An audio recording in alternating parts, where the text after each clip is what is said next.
Good morning and welcome to Mission Control Houston and the International Space Station update.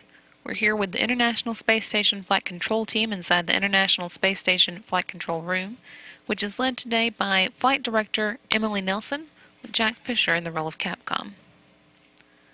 On board the space station, the three members of Expedition 34 are more than halfway through their day, which began at 1 a.m. Central Time this morning.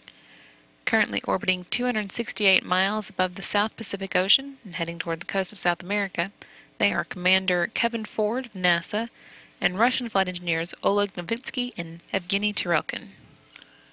Ford, Novitsky, and Turelkin have been at the space station since October 25th when their Soyuz TMA-06M vehicle docked to the Russian Poisk module.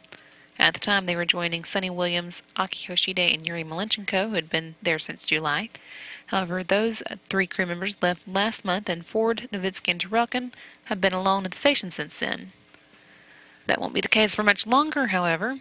Next week, they'll be joined by the remainder of the Expedition 34 crew, Chris Hadfield of the Canadian Space Agency, Tom Marshburn of NASA, and Roman Romanenko of Russia.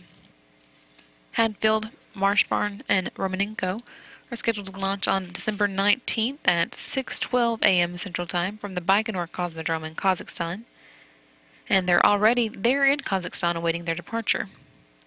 Today they've been brushing up on their launch to docking flight plan, but over the weekend they also took part in a traditional flag-raising ceremony on the grounds of their crew quarters at the Cosmonaut Hotel in Baikonur.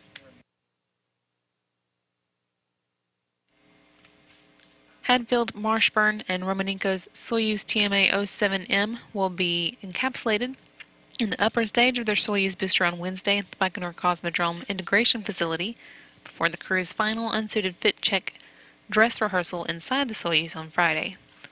Then the three stages of the Soyuz will be mated together on Sunday and the vehicle rolled out to the launch pad 1 week from today. Again, they're set to launch on December 19th and dock to the space station 2 days later.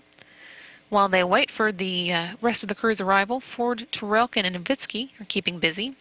In particular, Ford today has been spending time working with Robonaut 2, the crew's robotic crewmate.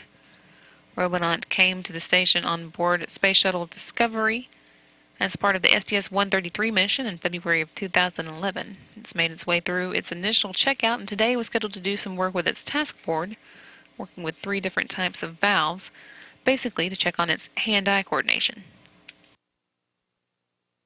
Ford, who you can see here inside the Kibo laboratory, was also spending some time at the aquatic habitat. It's home of the space station's fish experiment. He was working to monitor its water quality and make sure that it's providing a good home for those fish. And his Russian crewmates, Turelkin and Novitsky, were unpacking the Progress 49 vehicle and taking inventory of the Russian segment's tools and hardware. And for those interested in nitty-gritty space statistics, today also marks the 4-year anniversary of the U.S. segment's waste and hygiene compartment at the space toilet. According to flight controllers, it's now been used more than 26,400 times. And that's what's been going on in space today. This is Mission Control Houston.